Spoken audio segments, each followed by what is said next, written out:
నమస్తే మాస్టర్స్. నిగూఢ రహస్యాలు ఓషో గారు రాసిన హిడెన్ మిస్టరీస్కి స్వాగతం.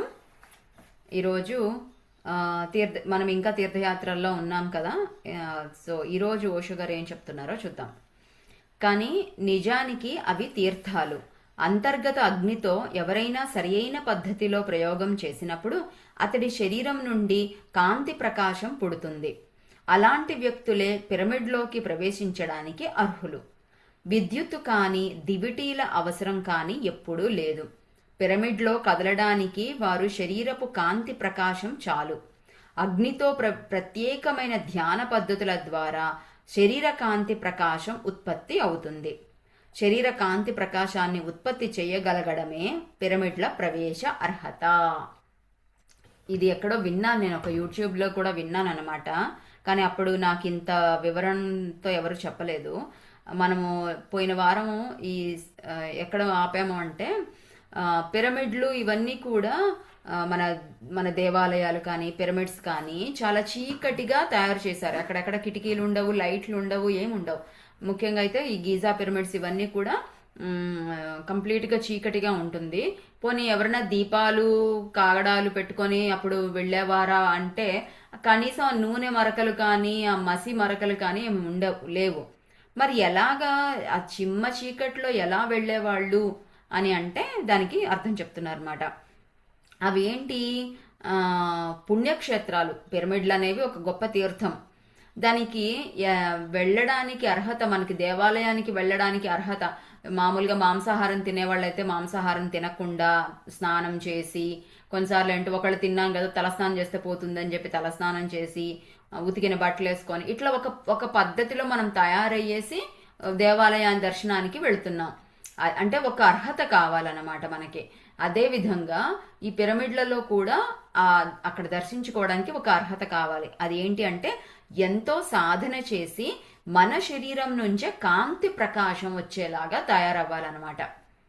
ఆ పిరమిడ్లో అర్హత పొందాలి అంటే ఇప్పుడు నేను ఆ చీకట్లో నాకు వెలుతురు అవసరం లేదు, నాకు దివిటీలో ఏమీ అవసరం లేదు. ఎందుకంటే నేను ధ్యాన సాధన చేసి నా లోపల దివ్య తేజస్సుని పెంపొందించుకుంటే ఆ తేజస్సు ద్వారా నాకు మార్గం అనేది చక్కగా కనిపిస్తుంది. సో ఎంత గొప్ప రహస్యమో చూడండి ఇది. మనం ఎంత సాధన చేయాలి, అసలు మనకి ఎంత సాధన చేస్తే ఎంత గొప్ప వాళ్ళం అవుతాము అనే విషయం కూడా ఇక్కడ తెలుసుకోవచ్చు. మన శరీరంలోంచినే కాంతి బయటకు వస్తుంది అంటే ఎంతటి అర్హత ఉంది మనకి, ఇంకా ఎంత సాధన మిగిలి ఉంది, లేదంటే మనకి ఎంత గొప్ప శక్తి ఉంది, ఇవన్నీ కూడా మనం తెలుసుకోవచ్చు. 1900 ఆరంభంలో పిరమిడ్లపై పరిశోధనలు జరుపుతున్నప్పుడు ఒక శాస్త్రవేత్త సహాయకుడు తప్పిపోయాడు. వెదకడానికి ఉపయోగించే దీపం సహాయంతో అతడి కోసం అన్ని చోట్ల 24 గంటలు వెతికారు. కానీ 24 గంటల వరకు అతడు కనిపించలేదు. 24 గంటల తరువాత తెల్లవారుజామున 2 గంటలకి అతడు పిచ్చి పట్టిన వాడిలా వారి వైపు పరిగెత్తుకుంటూ వచ్చాడు. అతను చెప్పాడు, చీకటిలో దారి తడుముకుంటున్న తరుణంలో అకస్మాత్తుగా ఒక ద్వారం ఉండడం గమనించాను. నేను దానిలో నుండి లోపలికి వెళ్ళగానే నా వెనుక ఉన్న తలుపు మూసుకుంది. వెనక్కు తిరిగి చూస్తే అప్పటికే ఆ దారి మూసుకుపోయి ఉంది.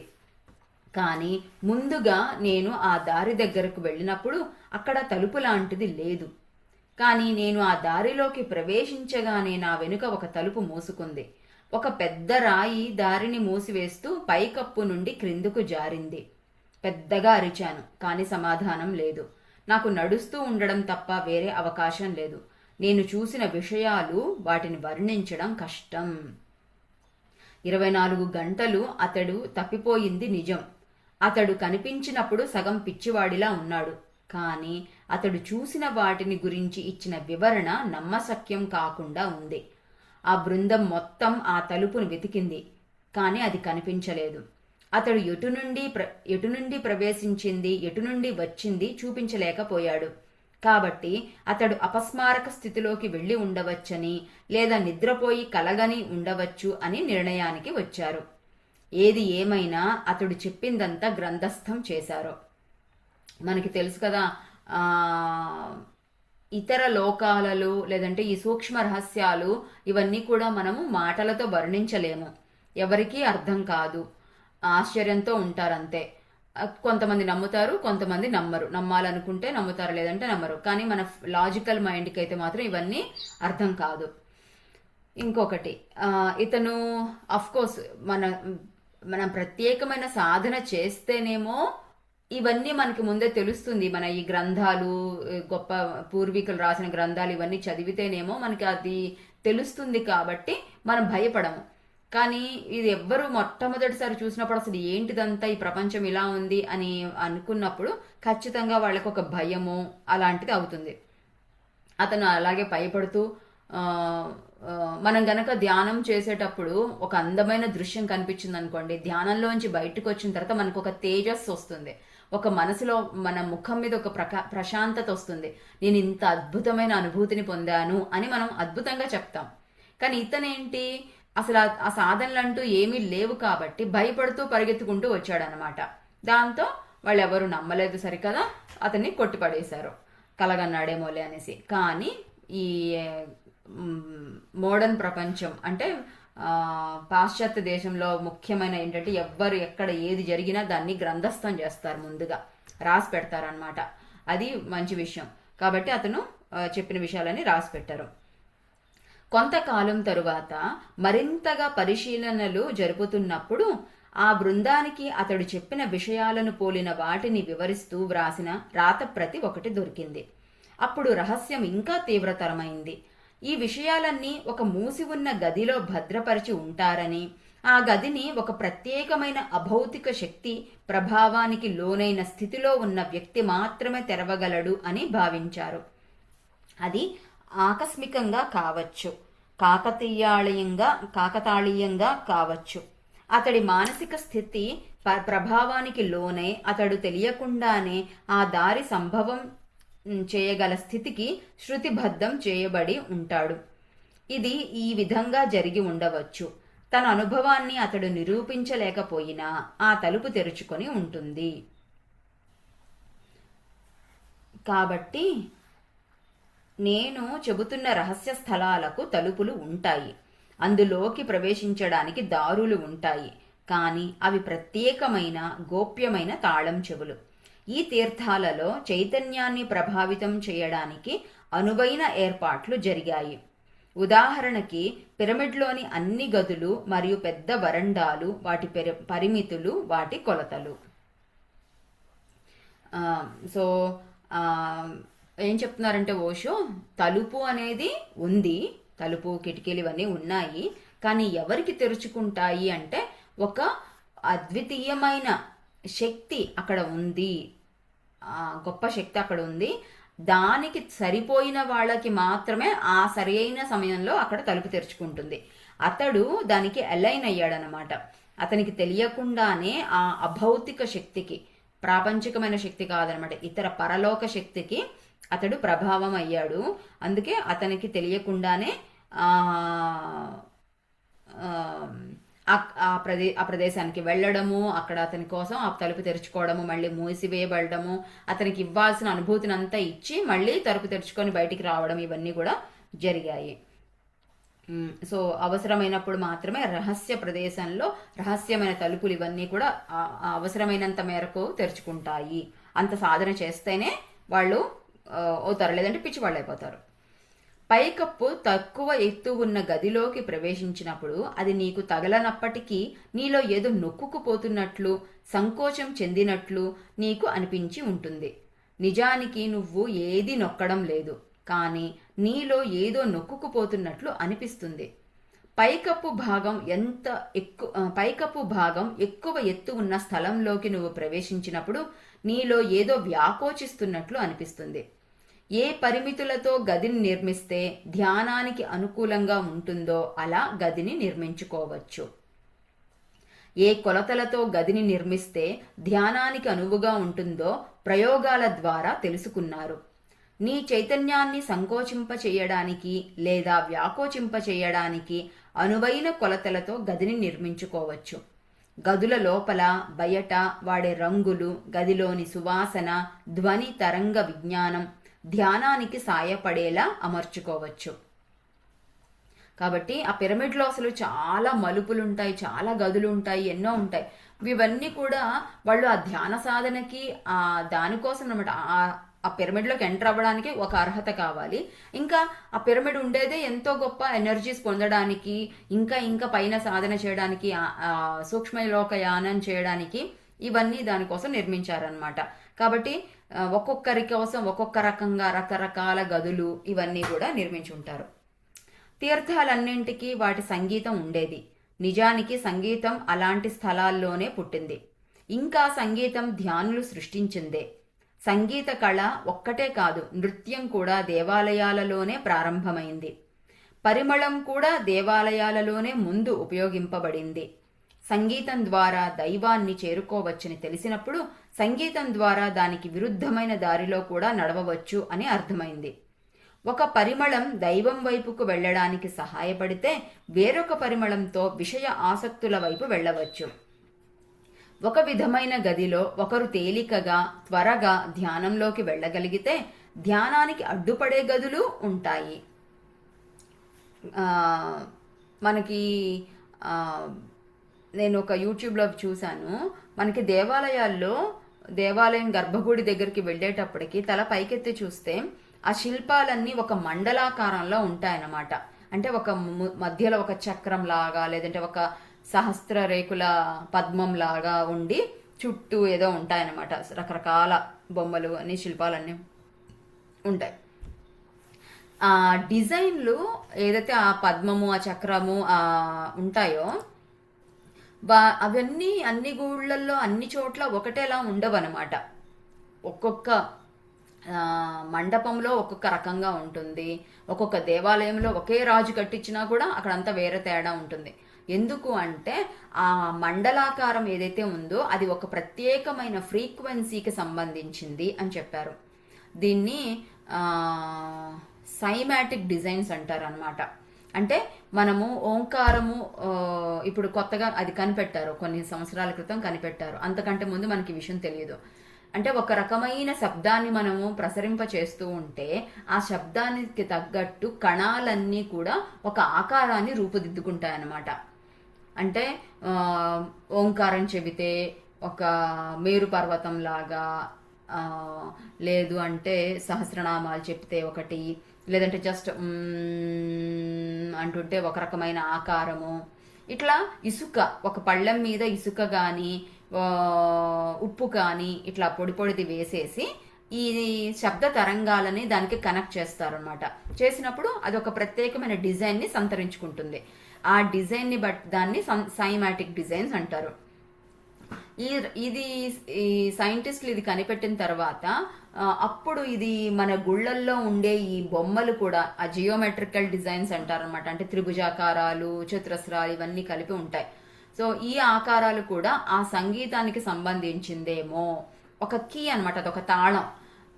అటువంటి సంగీతాన్ని గనక ఆ బొమ్మ ప్రకారము సంగీతాన్ని మనం తెలుసుకోవాలి. ఆ సంగీతాన్ని సృష్టించడం వలన, ఆ తరంగాలని సృష్టించడం వలన ఆ గుడిలోని అసలు రహస్యం మనకి బయటపడుతుంది అనమాట. ఏదో విగ్రహం ఉంటుంది, మనం చెప్పారు కదా పోయినసారి. అసలు ఆ రహస్యాలన్నీ కూడా ఒక దేవాలయం కానీ ఒక తీర్థక్షేత్రం కానీ ఏదైనా ఉంది అంటే అక్కడ అసలైన విగ్రహము, అసలైన రహస్యం ఏదైతే ఉందో దాన్ని మామూలు వాళ్ళ నుంచి దూరంగా ఉంచడం కోసం అక్కడ ప్రత్యేకంగా మళ్ళీ వేరే విగ్రహాన్ని పెడతారు. అక్కడే చూసేసి దండం పెట్టుకొని వెళ్ళిపోతారు వీళ్ళు అని చెప్పారు కదా. మరి ఈ రహస్యాన్ని కూడా అందరికీ అందుబాటులో పెట్టలేదు. ఆ సాధన చేసే వాళ్ళ కోసమని కోడ్ చేసి పెట్టబడి ఉందన్నమాట. ఒక సంగీతము ఒక శిల్ప ఆకారంలో చెక్కబడి ఉంది. ఆ శిల్పాన్ని బట్టి మళ్ళీ సంగీతాన్ని మనం సృష్టించుకుంటే అసలైన ఆ దేవాలయం ఎందుకు కట్టారు, అక్కడ ఎవరు మూల అధిష్టాన దేవత ఎవరు, వారి శక్తి ఏంటి, వాళ్ళ జ్ఞానం ఏంటి, ఇవన్నీ మనం తెలుసుకునే అవకాశం ఉంది. చైనాలో అంతేకాదు ఒక్కొక్క రకమైన గదిలో ఒక్కొక్క రకమైన ధ్యాన అనుభవాల్ని పొందడానికి తగ్గట్టుగా కట్టారు. ఇప్పుడు ధ్యానం కుదరాలంటే ఎలా గది ఉండాలో, ఎటువంటి పరిమళాలు, ఎటువంటి సంగీతం ఉండాలో, అట్లాగే ధ్యానం కుదరకుండా విషయాసక్తి వైపు, అంటే ప్రతి ఒక్కళ్ళు ఈ సమాజంలో ప్రతి క్షణము ధ్యాన స్థితిలో ఉండలేరు కదా, ఉండకూడదు కూడా. ఎందుకంటే మనందరం ఒక యోగి స్థితిలో ఉన్నాము అంటే మనము పెళ్ళిళ్ళు చేసుకోము, పిల్లల్ని కనము. అప్పుడు ఈ మానవాళి ఈ భూమి, అసలు ఈ భూమి ఎందుకు సృష్టించబడింది, ఈ ప్రయోగశాల అంటాం భూమిని. సో ఈ ప్రయోగాలన్నీ జరగవు. కాబట్టి ధ్యానం చేసేటప్పుడు ధ్యానం చేయాలి, మధ్య మార్గం అని చెప్పారు కదా మనకి, సంసార బాధ్యతలు నిర్వర్తించేటప్పుడు అట్లా ఉండాలి. కాబట్టి మనకి 2 రకాల గదులు కూడా కట్టారనమాట. ఏదైతే ఆధ్యాత్మిక వైపు ప్రయాణం చేసేలాగా చేస్తా, ఇంకోటేమో ఆపోజిట్ విషయాశక్తి వైపు మళ్లించేలాగా తయారు చేశారు. చైనాలో ఖైదీలలో స్థిరపడిన భావాలను తుడిచివేయడానికి ప్రత్యేకమైన గదులు కట్టబడ్డాయి. పొడవు, వెడల్పు లాంటి పరిమితులు ముందుగానే నిశ్చయించబడ్డాయి. ఆ పరిమితులలో ఎలాంటి మార్పులు ఉన్నా వారి భావాలను తుడిచిపెట్టడం కష్టమవుతుంది. చాలా ప్రయోగాలు చేసిన తరువాత ఆ గదులకు కావలసిన ఎత్తు, పొడవు, వెడల్పు నిర్ణయించారు. ఖైదీని ఆ గదిలోకి తీసుకురాగానే అతడి మనస్సు ఆ ప్రభావానికి లోనవుతుంది. అతడికి పిచ్చి పట్టడానికి, అతడి మనసు క్షీణించడానికి సరిగ్గా ఎంత సమయం పట్టేది నిశ్చయించారు. క్షీణ దశని త్వరితపరచడానికి ఒక శబ్దాన్ని సృష్టించారు. అతడి తలపైన ఒక ప్రత్యేకమైన స్థలంలో కొడితే క్షీణించడం ఇంకా వేగవంతం అవుతుంది. ఒక నీటి కుండని ఖైదీ తలపైన వేలాడదీసి ఒక ప్రత్యేకమైన లయలో నీరు చుక్కలు చుక్కలుగా పడేలా ఏర్పాటు చేశారు. 24 గంటలు అదే స్థలంలో నీరు చుక్క తరువాత చుక్క పడుతుంది. ఖైదీని తన భంగిమని మార్చనీయరు. అతడు కూర్చోలేడు, నిలబడే ఉండాలి. అర్ధగంటలోనే అతడు ఎంతగా విసుగు చెందుతాడు అంటే ఆ శబ్దం మరింత పెద్దగా అయినట్లు అయ్యి అతడిని చెదరగొట్టి అతడి తలపై ఒక పర్వతమే పడుతున్నట్లు అనిపించేలా చేస్తుంది. ప్రత్యేకంగా దీనికోసమే తయారు చేయబడిన ఆ గదిలో 24 గంటలు పునరుక్తమైన ధ్వని అతడి మనస్సుని చిన్నాభిన్నం చేస్తుంది. బయటికి వచ్చేటప్పటికి అతడు మారిపోతాడు. ఈ ప్రయోగం అతడిని అన్ని విధాలా చెదరగొడుతుంది. ఇది ఒక రకమైన పనిష్మెంట్ అన్నమాట, అతని మనస్సుని మార్చడం కోసం. అంటే అప్పటిదాకా ఒక ఖైదీ ఇతరుల ఎవరినైనా హత్య చేసి ఉంటారు, ఎవరినైనా ద్వేషిస్తూ ఉంటాడు అంటే అతను ఆ మనసులో ఒక నమ్మకం ఉంటుంది, ఎదుటి వాళ్ళు చెడ్డవారు, సో వాళ్ళని నేను చంపాలి అని ఏదన్నా ఉంటుంది కదా. ఆ మనసుని, ఆ నమ్మక వ్యవస్థని మొత్తాన్ని మార్చడానికి ఈ శబ్దాన్ని అనేది వాళ్ళు తయారు చేసుకున్నారు. ఇందాక మనం చదువుకున్నట్టుగా ఒక్కొక్క చుక్క పడుతూ ఉంటే ఇంకా ప్రపంచంలో మనకి ఏది వినిపించదన్నమాట. ఈ శబ్దం ఎప్పుడు ఆగిపోతుందా బాబోయ్, అసలు ఇంకా వినలేని, ఒక్క చుక్క పడినా కూడా, ఎందుకంటే ఒక చుక్క తల మీద పడినప్పుడు అప్పుడే విసిగిపోయిన స్థితిలో ఉన్నప్పుడు రెండో చుక్క కోసమే ఆలోచిస్తూ ఉంటాం అనమాట. మనం ఇంకా వేరేది ఏది ఆలోచించాం. అది ఎప్పుడు పడుతుందా, ఇంక పడుతుంది రామా, ఇంకా చాలా కష్టం ఇది అనే భావనలో ఉంటాం అనమాట.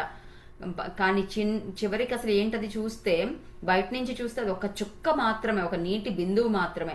కానీ అది ఒక పనిష్మెంట్గా, ఒక ఖైదీకి ఒక పనిష్మెంట్ అయ్యేంతగా దాన్ని తయారు చేశారు. సో కొట్టడము ఇట్లాంటి ఏమీ లేవు. అతని మనసుని చిన్నాభిన్నం చేయడానికి ఉపయోగించే ఇదొక ప్రయోగం. అన్వేషకుడికి సాయం చేయడానికి తీర్థాలలో, దేవాలయాలలో ఎన్నో విధానాలు కనిపెట్టారు. దేవాలయంలో గంటలు, వాటి నుండి జనించే శబ్దాలు, సాంబ్రాణి, పువ్వులు, వాటి పరిమళం అన్నీ ప్రత్యేకంగా సిద్ధపరిచినవే. రాత్రింబవళ్లు అవిచ్ఛిన్నంగా ఒక ప్రత్యేకమైన సామరస్యత కొనసాగించడానికే అదంతా రూపొందించబడింది. వెలిగించిన దీపాన్ని ఉపయోగించే ఆచారం, హారతి కొనసాగించాలంటే అది ఉదయం నిర్దేశించిన సమయంలో నిర్దేశించినంతసేపు నిర్దేశించబడిన మంత్రాన్ని చదువుతూ ఇస్తారు. అలాగే మధ్యాహ్నం నిర్దేశించినంతసేపు నిర్దేశించబడిన మంత్రాన్ని పఠిస్తూ ఇస్తారు. అలాగే సాయంత్రం నిర్దేశించినంతసేపు నిర్దేశించబడిన మంత్రంతో ఆ గదిలో ధ్వని తరంగాలు ప్రకంపిస్తూ ఉంటాయి. పాతది ఇంకా పూర్తిగా నశించక ముందే కొత్తది మొదలవుతుంది. ఆ ఆచారం సంవత్సరం తరువాత సంవత్సరం, వేలాది సంవత్సరాలు నియమబద్ధమైన విరామాలతో కొనసాగుతూనే ఉంది. మనము ఉదయము, మధ్యాహ్నము, సాయంత్రము హారతులు ఇవ్వాలి అని మందిరాల్లో జరుగుతూ ఉంటుంది. ఒక్కొక్క రకమైన పూజా విధానానికి ఒక్కొక్క రకమైన ప్రత్యేకమైన నిర్దేశించబడిన, అంటే నువ్వు ఇంతసేపు చేయాలి, ఈ పాట ఈ రాగంలో పాడాలి, ఆ రాగం పాడేటప్పటికి అంతసేపు ఖచ్చితంగా అవుతుందన్నమాట. అండ్ ఇంతసేపు హారతి ఇవ్వాలి, ఈ విధంగా ఉండాలి, ఈ అగరబత్తులు వాడాలి, ఈ పువ్వులు వాడాలి, ఈ దేవుడికి ఈ పువ్వులు అంటే ఇష్టం, ఇట్లా కొన్ని నిర్దిష్టమైనవి పద్ధతులు పెట్టారు కదా మనకి. సో అవి ఖచ్చితంగా అలా చేసినప్పుడు ఏమవుతుంది, అక్కడ ఒక రకమైన ప్రత్యేకమైన తరంగాలని మనం సృష్టిస్తున్నామంట. శక్తి చైతన్యాలని తరంగాలని మనం సృష్టిస్తున్నాం. అది ఒకసారి సృష్టించి ఆపేస్తున్నామా, సంవత్సరాల తరబడి, వేలాది సంవత్సరాల తరబడి అక్కడ ఆ పద్ధతిలో జరుగుతూనే ఉందన్నమాట. దాంతో అక్కడికి వెళ్ళిన వాళ్ళకి ఆ తరంగాల ప్రభావం వెంటనే మన మీద పడుతుంది. నేను ముందుగా చెప్పినట్లు నీటిని చాలాసార్లు ఆవిరి చేసి మళ్ళీ ద్రవంగా మారిస్తే దాని విలువ మారుతుంది అని, అలాగే ఒక గదిలో ఒక శబ్దాన్ని వేలాది సార్లు సృష్టిస్తే ఆ గదిలోని ప్రకంపనలు ఆ గది విలువ మారుతాయి. ఒక అన్వేషిని ఆ గదిలోకి తీసుకువెళితే అతడు మారడానికి సహాయం దొరుకుతుంది. పదార్థం నుండే మన వ్యక్తిత్వం నిర్మించబడింది కనుక పదార్థంలో ఎలాంటి మార్పులు తెచ్చినా అవి మన వ్యక్తిత్వాన్ని కూడా ప్రభావితం చేస్తాయి. మనిషి ఎంత బహిర్ముఖుడు అంటే బయట నుండి అతడిని మార్చడం తేలిక, మొదట్లో అంతర్గత మార్పులు రావడం కష్టం. కాబట్టి భౌతికంగా మనిషి మారడానికి సహాయపడే విధంగా పదార్థాన్ని అమర్చే విధానాన్ని కనిపెట్టారు. మంచి విషయం చెప్పారు ఇక్కడ. మనము అటువంటి ప్రకంపనాలు ఉండే ప్రదేశంలోకి వెళ్ళినప్పుడు మన మనిషిలో మార్పు వస్తుంది. ఏం చెప్పారంటే, అంతరంగంలో మార్పు తీసుకురావడం కంటే బహిర్ముఖం, మనం ఎప్పుడు మనసంతా బయటనే ఉంటుంది, బయట విషయాలు, బయట మనుషులు, బయట పదార్థాలతోనే ఉంటుంది. కాబట్టి బయట విషయాల్లో మార్పు కనుక తీసుకొస్తే మన మనసులో కూడా మార్పు వస్తుంది. మన మనిషి అంతా ఎప్పుడు బయటనే ఉంటుంది కదా, బహిర్ముఖుడై ఉంటాడు, మన జీవితం అంతా అదే ఉంటుంది. కాబట్టి ఈ ప్రభావితం చుట్టుపక్కల ప్రదేశాల్లో ప్రభావితం తీసుకొస్తాయి. ఎట్లా అయితే ధ్యానం చేసేవాళ్ళు మనం అందరం కూడా ఒక పిరమిడ్ పెట్టుకోమంటారు, క్రిస్టల్స్ పెట్టుకోమంటారు, ఈ పుస్తకాలు చదవమంటారు, కంటి ముందు టీవీ చూడొద్దు అంటారు. ఇవన్నీ చేస్తున్నాం కదా. బయట చేయాల్సిన అన్ని చేస్తే ఆటోమేటిక్గా అంతరంగంలో కూడా మనం మార్పు తెచ్చుకోవడానికి సులభం అవుతుంది అన్నమాట. మనిషి మారడానికి సహాయం అవుతుంది. అర్థం చేసుకోవలసింది ఇంకొకటి ఉంది. సాధారణంగా మనమంతా వేరువేరు వ్యక్తులం అనే భ్రాంతిలో ఉంటాము. అది సరియైన నమ్మకం కాదు. ఇక్కడ మనం చాలా మంది కూర్చున్నాం, కానీ మనమంతా మౌనంగా కూర్చుంటే అప్పుడు వేరువేరు వ్యక్తులు ఉండరు. ఒకే ఒక మౌన వ్యక్తిత్వం ఉంటుంది. మన చైతన్యాలు కలిసి స్పందిస్తాయి మరియు అవి ఒకదానిలోకి మరొకటి ప్రవహిస్తాయి. మనము సామూహికంగా కూర్చొని చేసేటప్పుడు మౌనంగా గనక ఉంటే, అందరూ కలిసి కూర్చొని మౌనంగా కూర్చొని ధ్యానం చేసినా, మౌనంగా ఉన్నా, అప్పుడు మనకేమర్థం అవుతుందంటే నువ్వు వేరు నేను వేరు అని కాదు, అందరం కలిసి ఒకటే చైతన్యం అనే విషయాన్ని మనకి అర్థమవుతుంది. ఒకదాని చైతన్యానికి ఇంకొకరి చైతన్యానికి స్పందిస్తాయి. అంతేకాదు ఒకదాంట్లోంచి ఇంకొకటి ప్రవహిస్తాయి కూడా. దీన్ని కొంచెము ఇంకొక మాటలో వివరంగా చెప్పుకుందాం. ఇప్పుడు నేను మాట్లాడుతుంటే నా చుట్టూ నలుగురు కూర్చొని ఉన్నారు. నేను మాట్లాడుతుంటే నా మాటని బట్టి, నా ముఖంలోని కవళికలని బట్టి, నేను మాట్లాడే తీరుని బట్టి, నేను మాట్లాడే గొంతుకని బట్టి నన్ను ఎదుటి వ్యక్తి నా వ్యక్తిత్వాన్ని ఊహిస్తారు. అంటే లావణ్యం మంచిదనో, చెడ్డదనో, అహంకారం ఉందనో, పొగరనో, ఏదో దాచిపెడుతుందనో, అవన్నీ నేను మాట్లాడడం వల్లనే కదా వాళ్ళకి తెలిసేది. ఇక్కడ అప్పుడేమవుతుంది, నేను నన్ను వాళ్ళు ఒక వేరే వ్యక్తిగా ఊహించుకొని నాకు వారికి ఒక మధ్యలో ఒక గోడ ఏర్పడుతుంది అన్నమాట. అంటే తను వేరు నేను వేరు, తను ఇలా ప్రవర్తిస్తుంది అని నేను ఎప్పుడైతే ఇంకొకరిని జడ్జి చేశానో వెంటనే వారికి మధ్యలో నాకు తను వేరు నేను వేరు భావన వచ్చేస్తుంది. మౌనంగా ఉన్నప్పుడు ఇంకా వ్యక్తిత్వాలు అంటూ లేదు, అహంకారం అంటూ లేదు. అప్పుడు అందరికి చైతన్యము కలిసిపోతుంది అనమాట. తీర్థం అనేది సమూహపు ప్రయోగం. సంవత్సరంలో ఒక ప్రత్యేకమైన రోజు వేల మంది జనాలు తీర్థం దగ్గర చేరతారు. అందరూ ఒకే వాంఛతో ఒకే అభిలాషతో వేల మైళ్ల దూరం నుండి ఒక నిర్దిష్టమైన ఘడియలో ఒక నక్షత్రం లేదా నక్షత్ర సముదాయం క్రింద కలిసి ఉండడానికి వస్తారు.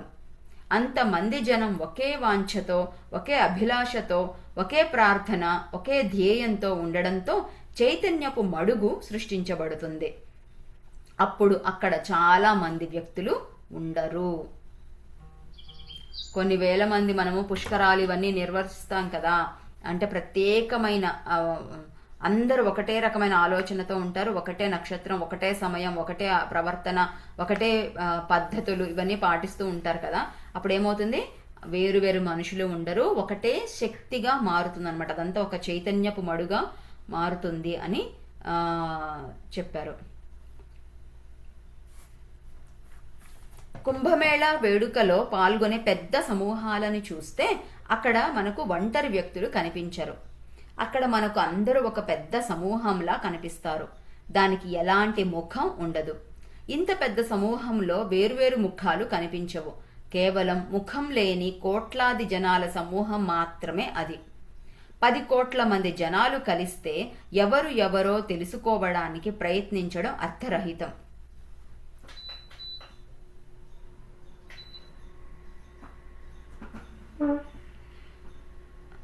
ఎవరు పేద, ఎవరు ధనికుడు, ఎవరు రాజు, ఎవరు యాచకుడు అని అక్కడ విచక్షణ చేసే ప్రయత్నం అర్థరహితం. ప్రతి ఒక్కరూ వ్యక్తిత్వం కోల్పోతారు. ఒకరి చైతన్యం వేరొకరి చైతన్యంలోకి ప్రవహించడం మొదలుపెట్టింది.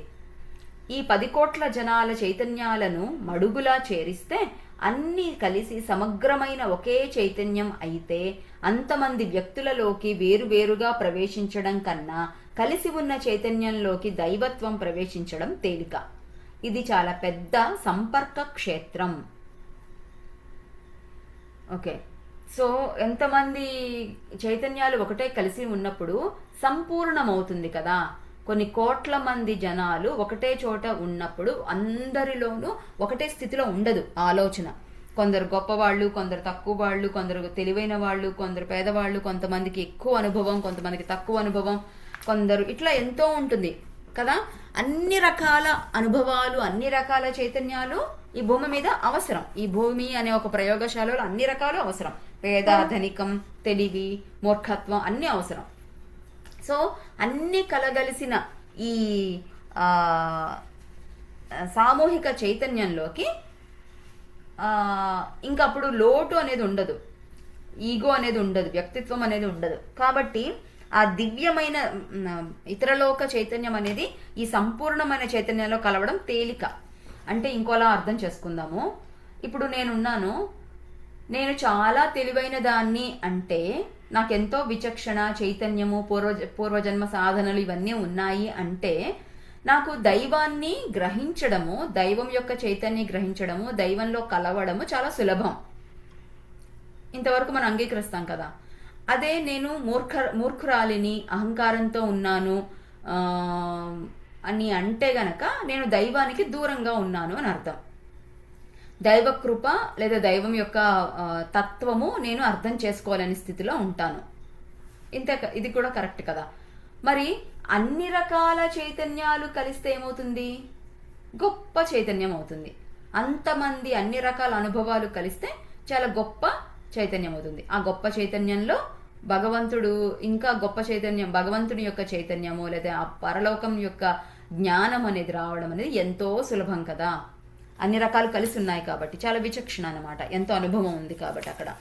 ఇప్పుడు అది ఏమవుతుంది? ఆ అంతా కలిసిన ఆ చైతన్యపు మడుగులో దైవానుగ్రహం కలిసి చివరికి ఏమవుతుందంటే ఒక్కొక్కరికి కొంత కొంత ఇవ్వడం కాదు, అందరికీ కలిపి అంతా ఇవ్వబడుతుంది అనమాట. సామూహికంగా ఆ చైతన్యం అనేది ఇవ్వబడుతుంది.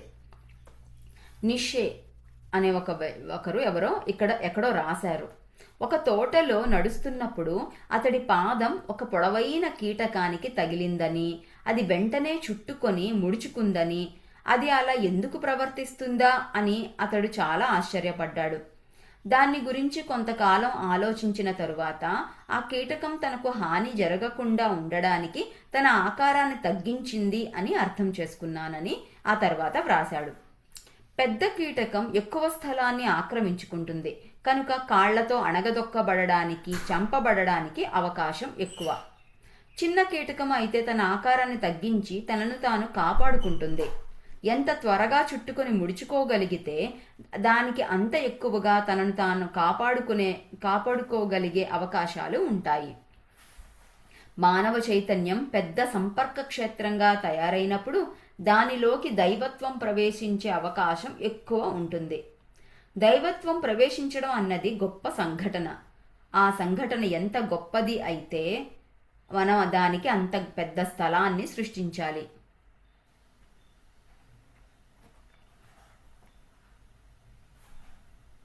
మానవ చైతన్యము అంత పుష్కరాలలో, కుంభమేళాలలో సంపర్క క్షేత్రంగా ఎప్పుడైతే తయారవుతుందో అప్పుడు ఆ దైవం అనేది అక్కడ ప్రవేశించగలదు. దైవం ప్రవేశించాలంటే ఏంటి? విశాలంగా ఉండాలి, పెద్ద స్థలంని మనమే సృష్టించాలి. ప్రాథమికంగా ప్రార్థన అనేది ఒక సమూహంగా కలిసి చేసేది. ప్రాథమికంగా ప్రార్థన అనేది ఒక సమూహంగా కలిసి చేసేది. వ్యక్తిలో అహం ఎక్కువై ఇతరులతో కలిసి కరిగిపోవడం కష్టమైనప్పుడు వ్యక్తిగత ప్రార్థన పుట్టింది. వ్యక్తిగత ప్రార్థన మొదలైనప్పటి నుండి ప్రార్థన యొక్క అసలైన ప్రయోజనం పోయింది. నిజానికి ప్రార్థన వ్యక్తిగతం కాలేదు. దైవం లాంటి గొప్ప శక్తిని మనం ఆవాహన చేసేటప్పుడు మనం ఎంత పెద్ద సంపర్క క్షేత్రం ఏర్పాటు చేయగలిగితే అంత తేలికగా ఆ శక్తి క్రిందికి దిగి రాగలదు. ప్రార్థన అనేది ఒక సమూహంగా చేయాలి అని చెప్తున్నారు. మనలో ఎప్పుడైతే అహంకారం మొదలైందో అప్పుడు ప్రార్థన అనేది వ్యక్తిగతంగా చేయడం మొదలుపెట్టాము. వ్యక్తిగత పూజలు ఇవన్నీ చేయడం మొదలుపెట్టాము. కానీ అలా చేయడం వలన దైవం యొక్క శక్తి కిందికి రావడం అనేది తగ్గిపోయిందన్నమాట. సంపర్క క్షేత్రంలో చేయగలిగితే ఎక్కువగా వస్తుంది. ఈ అర్థంలో తీర్థాలు పెద్ద సంపర్క క్షేత్రాలను సృష్టిస్తాయి. మళ్ళీ అలాంటి క్షేత్రం ఒక ప్రత్యేకమైన క్షణంలో, ప్రత్యేకమైన రోజు, ప్రత్యేక నక్షత్ర రాశి క్రింద ఒక ప్రత్యేకమైన స్థలంలో సృష్టించబడినప్పుడు అవకాశాలు ఎక్కువ. అవి సరైన పద్ధతులు. అదే ఘడియలో అదే నక్షత్ర రాశి ఏర్పాటు కింద ఇంతకు ముందు జరిగిన సందర్భాలలో కూడా ఆ సంపర్కం ఏర్పడింది. జీవన విధానం మొత్తం పునరావృతం అవుతుంది. తప్పనిసరిగా జరిగే పద్ధతులు ఇవి. అంటే మళ్ళీ కూడా ఇంకా ఈ ఇలా ఎప్పుడైతే స్వార్థం పెరిగిపోయిందో ఇట్లా కాదు, ఒక దేవాలయాలు అనేవి ఉండాలి, అందరిని ఒక చోటికి తీసుకురావాలి అన్నట్టు సంపర్క క్షేత్రాలు ఏర్పాటు చేయబడ్డాయి. అప్పుడు ప్రత్యేకమైన, ఇప్పుడు శివరాత్రి అంటే శివాలయాలకి వెళ్తుంటారు. అలా ప్రత్యేకమైన తిథులు, నక్షత్రాలప్పుడు అక్కడ ప్రత్యేకమైన ప్రార్థనలు చేయడము, ఎంతో మంది కలవడము, ఇవన్నీ చేయడం వలన అక్కడ సంపర్క క్షేత్రం అనేది ఏర్పడుతుంది. అప్పుడు ఎక్కువ శక్తి భూమి మీదకి తీసుకురాబడుతుంది అన్నమాట. జీవన వ్యవస్థ నియమిత కాలంలో ఉండేది అని గుర్తుంచుకోవాలి. సంవత్సరంలో ఒక ప్రత్యేక కాలంలో ఋతుపవనం మొదలవుతుంది. ఇది ఈ రోజున అలా జరగడం లేదు అంటే అది మనం జోక్యం చేసుకోవడం వల్లనే అలా జరగడం లేదు. లేకపోతే ఏ రోజు ఏ గంటలో అన్నది కూడా ముందే నిర్ణయం అయ్యేది. నిర్ణీత సమయాలలో చలికాలం, వానాకాలం, ఎండాకాలం వచ్చేవి. మన శరీరాలు కూడా ఆ విధంగానే పనిచేసేవి. స్త్రీల ఋతుస్రావం క్రమ పద్ధతిగా ఉండేది. అది ఏదో రకంగా చంద్రభ్రమణానికి సంబంధం కలిగి ఉండేది. శరీరం ఆరోగ్యంగా సాధారణంగా ఉంటే 28 రోజుల తరువాత ఋతుస్రావం జరుగుతుంది. ఆ చక్రం తెగితే ఆ స్త్రీ శరీరంలో ఎక్కడో ఏదో క్రమం తప్పింది అని అర్థం. పూర్వము మనం ఎక్కువ శక్తి చైతన్యాలతో కలిసి ఉండేటప్పుడు ఈ గ్రహాలు, నక్షత్రాలు, వాటి సీజన్స్, కాలాలు బట్టి మనం కూడా మార్పు వస్తూ ఉంటుందన్నమాట. మన శరీరంలో కూడా మార్పులు వస్తూ ఉండేవి. మనం కూడా అనుగుణంగా ఉండేవాళ్ళం. ఇప్పుడు మనము కొన్ని జంతువులని చూస్తే, అడవుల్లో బయట తిరిగే జంతువులు, మన ఇంట్లో పెంచుకునే పెంపుడు జంతువులు కాదు, బయట ఉండే జంతువుల్ని చూస్తే చలికాలం వచ్చేసరికి లేదా వర్షం పడేసరికి అవి తుమ్మడాలు, దగ్గడాలు, జ్వరాలు రావడాలు ఇవన్నీ వాటికి ఉండవు. మనము దాన్ని మార్చేసాం అన్నమాట. మన శరీరాల్ని కొన్ని చేయకూడని పనులు, అలవాట్లతో మార్చేసాం. కాబట్టి మనము క్రమం తప్పిందనమాట. స్త్రీల ఋతుక్రమం కూడా నేను వేరే చోట చూశాను. చక్కగా ప్రతి ఒక్కరికి కూడా పౌర్ణమి రోజుల్లో ఋతుస్రావం జరిగేదంట. ఎందుకు అంటే పౌర్ణమి రోజుల్లో చంద్రుడు చాలా తారాస్థాయిలో ఉంటాడు కదా, అప్పుడు కూడా ఈ ఋతుస్రావం జరిగేటప్పుడు స్త్రీలు కూడా ఎక్కువ చైతన్యంతో ఉంటారన్నమాట, ఎక్కువ తారాస్థాయిలో ఉంటారు. ఆ సమయంలో వాళ్ళకి రెస్ట్ కావాలి అని కాదనమాట. ఆ సమయంలో వాళ్ళు భౌతికమైన పనులు కాకుండా ఆధ్యాత్మిక సాధనలు చేసుకోవాలి. వాళ్ళు మౌనంగా కూర్చోవడము, గ్రంథాలు చదువుకోవడము, ధ్యానం చేసుకోవడము, ఇటువంటి పనులు చేయాలి. అందుకోసమే ఈ సమయంలో ఇంకా వంట పనులు, ఇంటి పనులు అంటూ ఏ బాధ్యతలు పట్టుకోవద్దు, నువ్వు ఒక పక్కన కూర్చో అని చెప్పారు. కానీ తర్వాత అది ఎలా అయిపోయిందంటే, అంతేకాదు వాళ్ళు చాలా ఎక్కువ శక్తి తరంగాలతో ఉంటారనమాట, ప్రకంపిస్తూ ఉంటారు. కాబట్టి ఆ తరంగాలు ఇంటిలో మిగతా వారికి అంత ఉండకపోవచ్చు. కాబట్టి మిగతా వాళ్ళెవరు వాళ్ళని తాకకూడదు అనమాట. వాళ్ళు ఒక పవిత్రమైన స్థితిలో ఉంటారు. ఆ ఋతుస్రావం సమయంలో ఎక్కువ చైతన్యంతో ఉంటారు. వాళ్ళని అలాగే ఉంచాలన్నమాట. వాళ్ళకి మనము ఇతరులు సేవ చేయాలి, వంట చేసి పెట్టడం ఇవన్నీ చేయాలి, మడిగా ఉండడము, వాళ్ళు మడిగా ఉండడం ఇవన్నీ చేయాలి. కానీ తర్వాత కాలంలో అది కాస్త మార్పు చెంది వాళ్ళు అంటరాని వాళ్ళుగా అయ్యారనమాట. యాక్చువల్గా చెప్పాలంటే ఋతుస్రావం ఉండే వాళ్ళకి మిగతా వాళ్ళు అంటరాని వాళ్ళు, ఇంట్లో వాళ్ళు మిగతా వాళ్ళు అంటరాని వాళ్ళు. ఎందుకంటే వీళ్ళ చైతన్యం తగ్గిపోతుంది. కానీ అది కాస్త అవన్నీ అర్థం చేసుకోకుండా కొన్ని తరాలు గడిచేటప్పటికి ఋతుస్రావంలో ఉండేవాళ్ళు అంటరాని వాళ్ళుగా అది కాస్త మారిపోయిందనమాట. సో ఇది జరుగుతున్నది. ఇంకొక పారాగ్రాఫ్ చదువుతాము. ఓకే, ఇంకొంచెం చదివేసి ఈ రోజుకి ముగిద్దాము. అన్ని సంఘటనలు కాలచక్రంతో పునరావృతం అవుతాయి. ఒక ప్రత్యేకమైన నెలలో, ప్రత్యేకమైన రోజు, ప్రత్యేకమైన క్షణంలో దైవం క్రిందికి రావడం సంభవించి ఉంటే మరుసటి సంవత్సరం అదే సమయానికి మళ్ళీ అదే సంభవిస్తుంది అని ఎదురు చూడవచ్చు.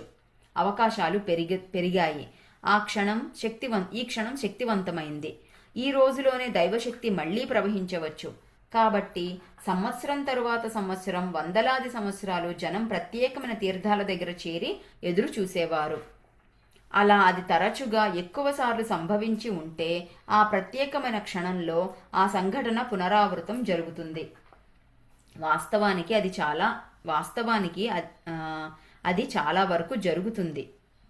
అంటే ఒకసారి జరిగింది, మనము ఇదే సమయంలో దైవం వస్తుంది, ప్రత్యక్షం అవుతుంది అని మనకి నమ్ముతాం కదా. అరే ఇదే క్షణంలో జరిగిందని మిగతా అందరు కూడా ఆ సమయం కోసం ఆ క్షణంలో ఆ ప్రదేశంలో ఎదురు చూస్తారు.